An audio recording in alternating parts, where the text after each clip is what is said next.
Gunatitaya Namaha. Guna means generally translated as qualities. Guna also means rope, the rope that binds. So the gunas, what are the gunas? Sattva, Rajas and Tamas. These gunas, they bind. These gunas are not your gunas. Don't think that it is your gunas. These are gunas of the mind. Mind's gunas, not my gunas. My mind's gunas. So therefore you have to objectify it very first. My mind is sattvic. My mind is rajasic. My mind is tamasic. So these are the gunas of the mind, not of the self. This is the first step we should understand. So if my mind, most of the times our mind is tamasic. If it is not tamasic, it is rajasic. These are the two gunas we shuttle, especially in meditation seat. Whenever we sit for meditation, first what comes? In very good days, I fall asleep. And some days I can't even fall asleep. So what? Restless. Either I rest or restless. These are the two states we go through. Either laya, at the seat of meditation. Laya means sleep. If I cannot sleep, vikshepa means restless, surfing. Either sleeping or surfing. Surfing where? All over the world, except the Lord. Everywhere I surf. That is the condition of the mind. Either tamas, sleeping, or rajas, surfing. Therefore they say meditation is like a razor's edge. You may slip into sleep or slip into restlessness. Therefore the mind has to be, first the tamas must be removed. Tamas can be conquered only by rajas, by instigating, by injecting desires. Even selfish desires also okay this in the beginning. And once the mind becomes very rajasic, such a mind is given, okay, don't stop the work. Continue the work as you're working. Only remove the two poisonous fangs. That is selfishness and selfish desires. That remove. So without selfishness and without selfish desires, continue the work. That mind becomes sattvic. And sattvic mind is the fit instrument. Sattvic mind is a quiet mind, alert mind, vigilant mind.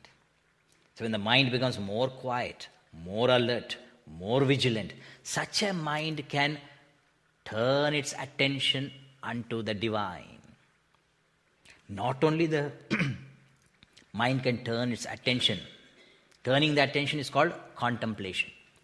Not only turns attention, but also maintain the attention in the same direction.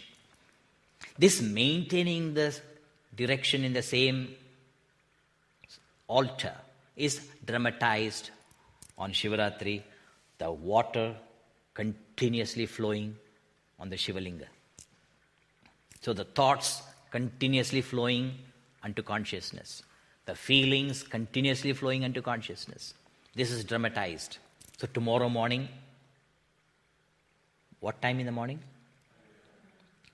Morning, 5 o'clock. Once a year, you get to experience that. So the Shiva Manasa Puja will be going on.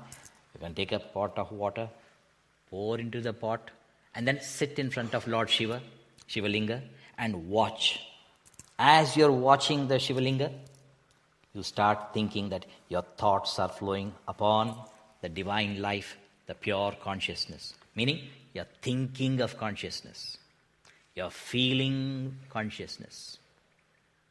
This is called meditation. Continuous thought flow unto the divine life. So, objectively you're looking, but seeing it subjectively within. So, Those who can make it, morning, early morning, please come and you can experience that. So Guru is Gunatitaya Namah. We have seen 13th chapter, isn't it? The next chapter will be 14th chapter. You are thinking after 13th chapter comes 14th chapter. So Gunatraya Vibhaga Yoga. The gunas are, Lord Krishna dramatizes the gunas, especially the last portion. One who has become Gunatita, one who is beyond the gunas, how will he transact? Just as in the second chapter, what is our competition? Sita Prajna, one who is established there, how will he perceive and perform? How will he feel and think? That is our Gita chanting competition. So please don't miss this year. Even reading is allowed. It is not that you have to memorize, because I realize memorizing is no use. When you're reading the verses, you can imagine the meaning while you're reading. Your imagining the meaning is important. So that is, same thing is brought out in the 14th chapter. One who has transcended the gunas, one who has gone beyond the gunas, how will he transact? That also we will see. So how does he do? Means he has gone beyond. Means he employs the gunas. We are employees of the gunas. See the difference? If you can employ the guna, means the gunas will work for you. We are under the sway of gunas. We are not able to control the gunas. At the meditation seat, you want to invoke sattva. When you invoke sattva, what comes? Tamas comes. Why? Wrong number. I am invoking wrongly. And when I want, tomorrow is a project, I have to be very early in the office, I have to sleep. So you invoke tamas. Even tamas also we can't invoke properly. When I invoke tamas, what comes? Rajas. That day you become so restless, you can never sleep. Any other time, even Gita class, in my class, you can sleep, sleep. But when you have a project to do, at that time sleep never comes.